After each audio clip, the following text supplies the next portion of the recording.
All right, for your DLD assignment for this Green Day rotation, I am going to have you work on journal number 7. It's a lengthier journal, so it will take more of what a class time would take, and it involves some visual analysis, so I think that will be a good thing for you too.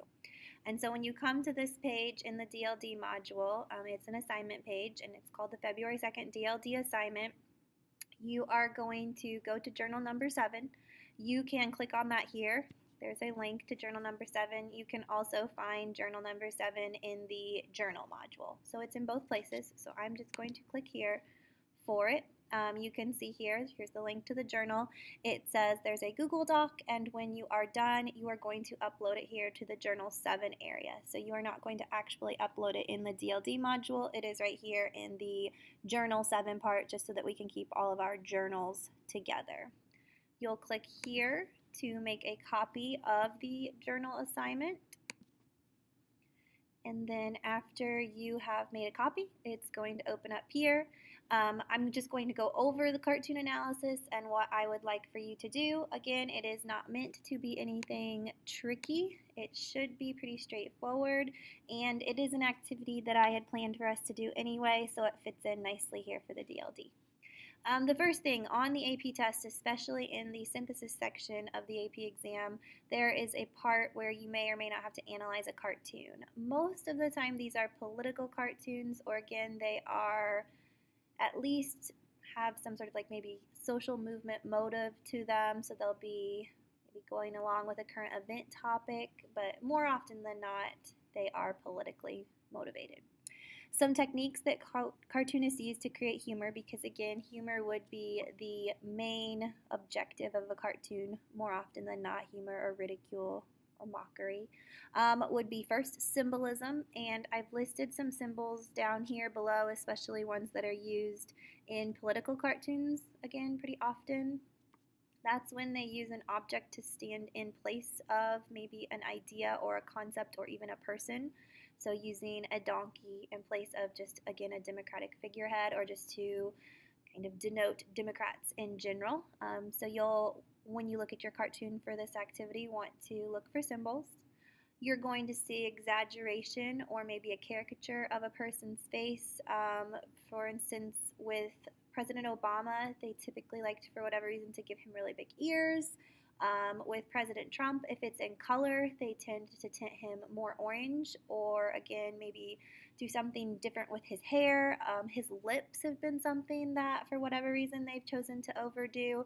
So you, again, may see a caricature of a person, or again, a attribute or feature of someone exaggerated. So look to see what's being exaggerated, maybe why it's being exaggerated. They may do like really bold or big words, or again, make a highlight of some part of the movement or the moment, or stereotypes. Maybe they might overgeneralize something, especially with the wall, some distasteful things that they may do there.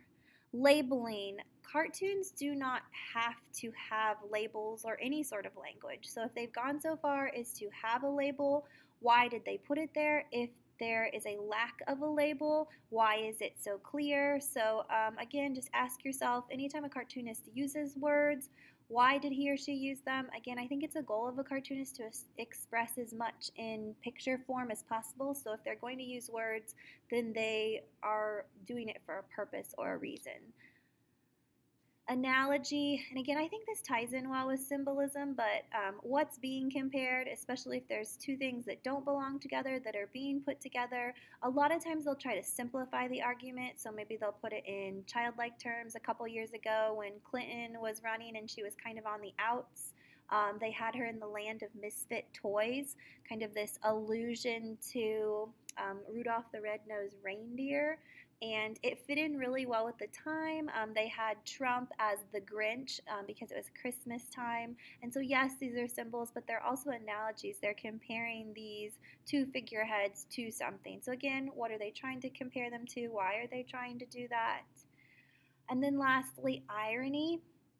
If they're saying one thing but maybe meaning another, or if it's an ironic position to put that person in or that argument in, Why would they do that? During the Republican primary a couple years ago, during the presidential election, they had each person running. There were so many people. I don't know if you can remember back to before Trump was chosen as the candidate that would represent the GOP, but there were quite a few people wanting to run, and they did like this ice cream flavor thing, and each ice cream flavor was supposed to represent a different person. And again, it was funny because of the symbolism, but also like some of the flavors were kind of ironic in again what they were titled, so the labeling was bringing in some irony. So all of these things kind of piggyback and play off of one another.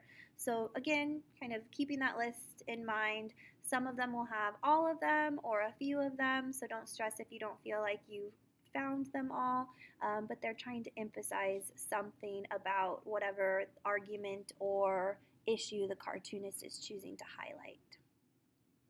All right, and then down here is where you're actually going to fill in your journal. And I have given you a recommendation. I would like for you, and let me see if I can click out of here without ruining everything. Let's see. Yeah, it'll go back to that still. I've given you the recommendation of going here, and here is just the week. It is this wonderful news affiliate that just takes things from all different newspapers and magazines and all these things and combines them into one place. So these are cartoons from just all over the world, and so you can look through these and pick one. So just kind of look through them. Again, there's a January one, and some of these will still be there, some of them won't. It updates every day. So you're going to pick a cartoon, and then you can snip it or you can copy and paste it and put it over here. And then after you have chosen one that you feel comfortable with, don't choose one that you don't understand. Choose one you understand. There's hundreds of them. You can go to a different website too, but make sure that you find one. You're going to go over these questions with it. Try to find out who the cartoonist is and what is the title of the cartoon. So when you're looking at them, you'll see down here, possibly like we can see that that is his name, Joe Herber, Hebler. I may have to Google that just to make sure that I get it correct, but you'll see again they have some signatures there. You may have to again give it a Google because they have signed them with their name, so just make sure you have it right. But like this one has a title, Art of the Deal. This one, January, you'd maybe call it.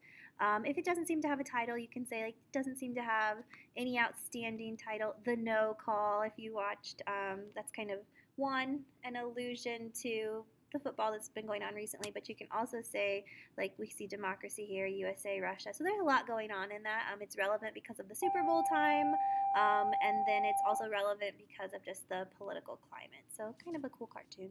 So again, look through, figure out who created it, and if there's a title. You need to figure out what the central issue is addressed in the cartoon. So again, it may not be what looks like the issue at hand. For instance, that wasn't a football issue. It was actually a politically minded issue, even though it looked like football. What do I think the cartoonist's argument is, and kind of write it as a thesis statement. So write what you think the cartoonist is claiming in his argument. Then you have to decide, do you agree with the cartoon's argument? And it's okay to disagree with it. These are from both sides of the left and right political landscape, so sometimes it's fun to pick one that you think you want to shut down a little bit there. So you'll explain why you do or do not agree.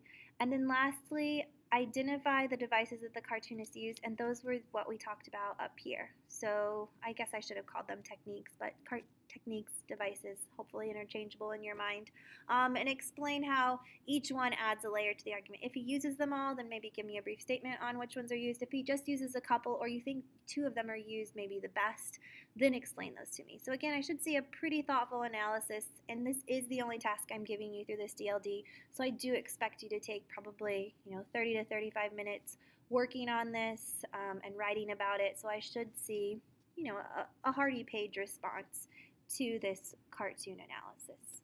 And that is all you'll do for your DLD. Just remember to then upload it back to the Journal 7 place so that you get credit.